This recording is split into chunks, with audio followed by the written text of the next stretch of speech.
Alright, so I was on the bus. Police showed up.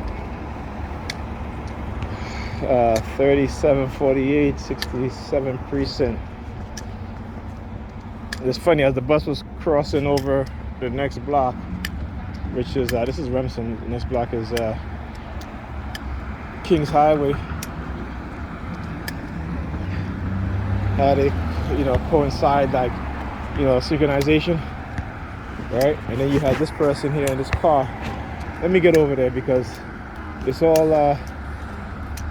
synchronized, right? Actually, yeah, look at him over there now. Look. So he comes and he, of course he parks his car over there. Now you see the cops, yes. The cop was behind him. Look, he turns around. See, he got his ass on camera. You don't want that. He turns around. So as I was saying, as the bus crosses, the cops, synchronization, and meet at the intersection together, right? Then the person in the vehicle there, look, he's driving off now.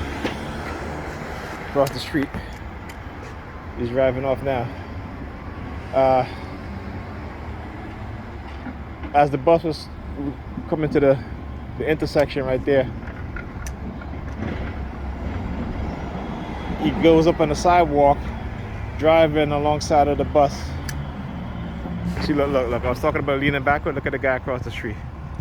Look at him across the street, leaning backwards, right? Again,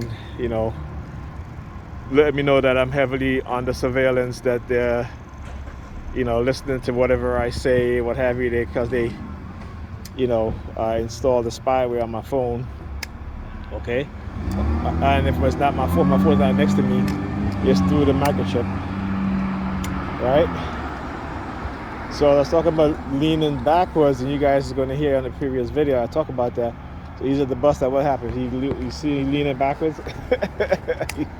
I'm telling you, the way how they do this shit is like, but you get used to it, not used to it in the sense that, but you understand, it's like, what can you do, There's nothing you can do,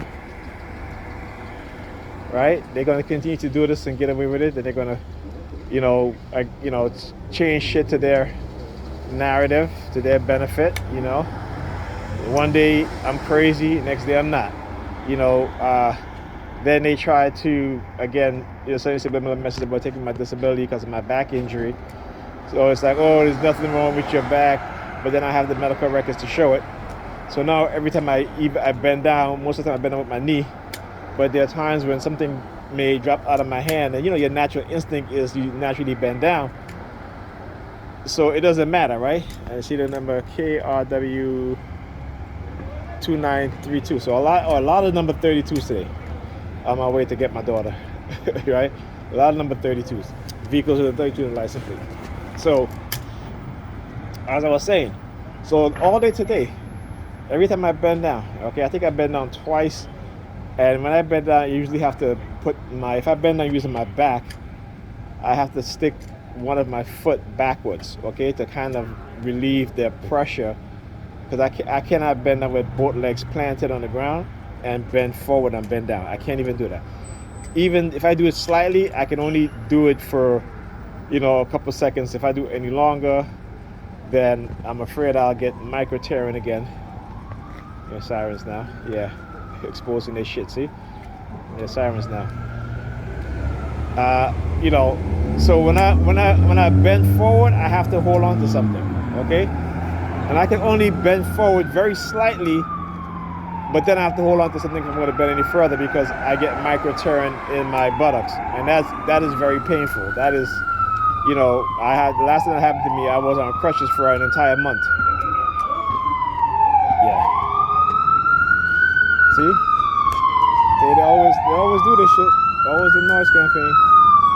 I know people looking at my videos, who will look at my videos saying, damn, why is there always noise around this guy? Because it's noise campaign. That's what it is. It's noise campaign. So yeah, so all day today, every time I've been, and again, and they started with the police sirens, and what that does is they, basically like sometimes when I get headaches, and I used to, because it was so painful that I had to like, basically yell out in pain. Every time that would happen, they would use the police sirens, right? And again, to coerce you into being silent even when you're in pain, right? Because again, using the authoritative figure like the police to threaten you if you do yell out in pain, because again, they're listening to everything that I say on my phone any damn way, so they know when I'm in pain. Okay? But in order to try to justify what they're doing and minimize the damage that they've done, or they try to minimize it, but my medical records, is there. So they can't minimize shit. And I'm sure my back has gotten worse, okay? And particularly, like I said, being off by Pam, having to constantly clean up, pick up after the kids, after her.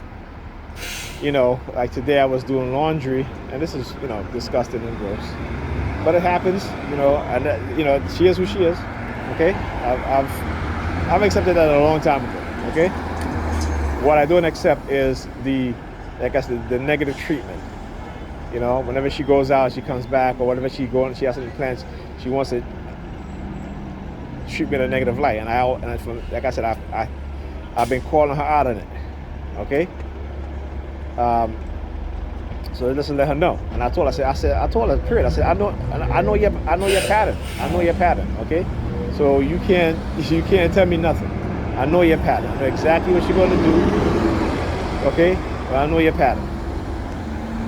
So I'm doing laundry today, right?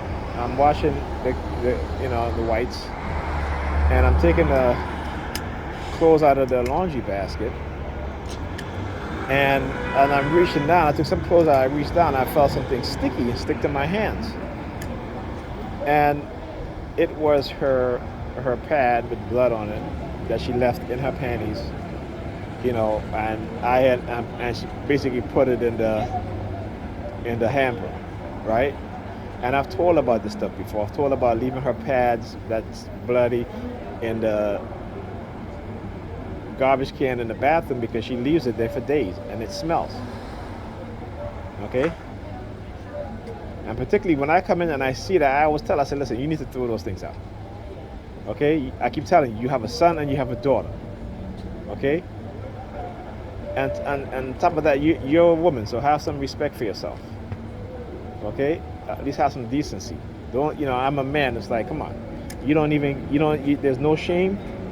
You know what I'm saying? Like, there's no shame that I come in, sometimes she leaves her pad on the floor, wrapped, still in her panties, not taken out and wrapped up, and again, not all the time, but it does happen, and I gotta call her out on it. Second bus that's not in service. Okay, yeah. See the familiar pattern.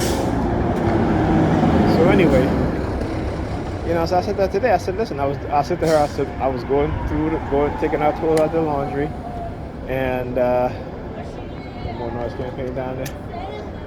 Who is this now? Who's this? Is it the police now? Oh no, it's in the ambulance. Okay, it's in the ambulance, right?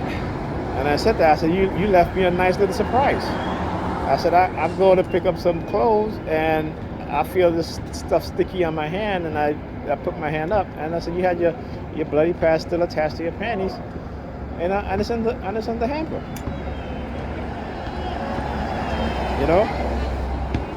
And again, this is what I talk about, and particularly with how she is, and the reality and what's going on in her mind. It's two different things.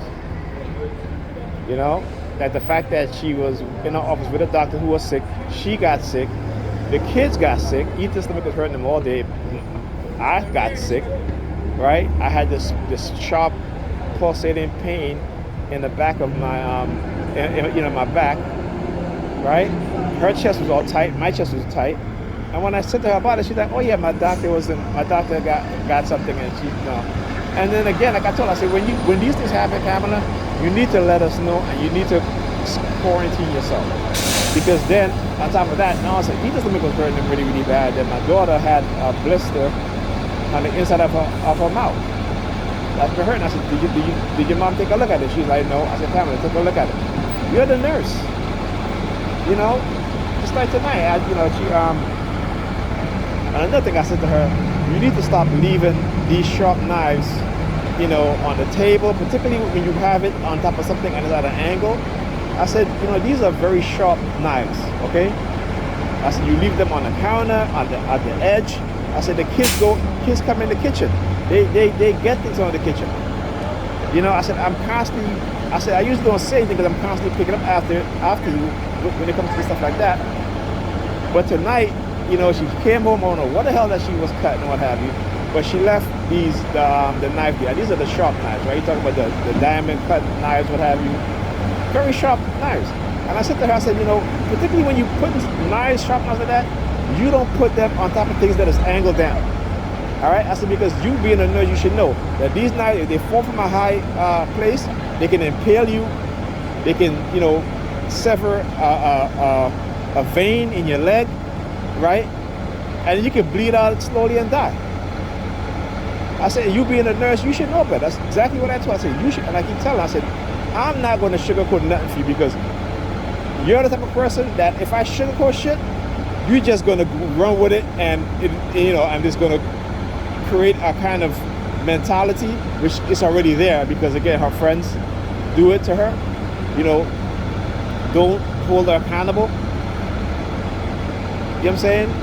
And so I had to tell her, I said, listen, you need to stop doing these things. And then on top of that, I go into the kids have a container that has cream and stuff in there for their skin. And I found a syringe. So I said, Pamela, I said, I've told you before about leaving these things all over the place. She was like, oh, that was from a long time ago. I said, yeah, but the fact is that I used to pick up these things from off the floor. Plus making all that noise. I said, I used to pick up these things from off the floor. I said, I didn't say anything to you. I said, I mentioned it a couple of times, but then I see that, it didn't make a difference, right? Because you're going to still do it anyway. I said, but look, now, Alyssa, she's 8 years old. She's very fast. She's very, everything she sees, she want to touch or what have you. And I keep telling her, stop doing that. And I said, I know it's her. And I said, this is what I'm talking about. You need to stop leaving these things all over the place. Because again, like I said, if I'm not there and I'm not trying to discipline my kids and give them some sort of structure, let me tell you something. I would have hated to see how these kids would be. Okay? Anyway, my bus is here. I'll speak to you guys in the next video.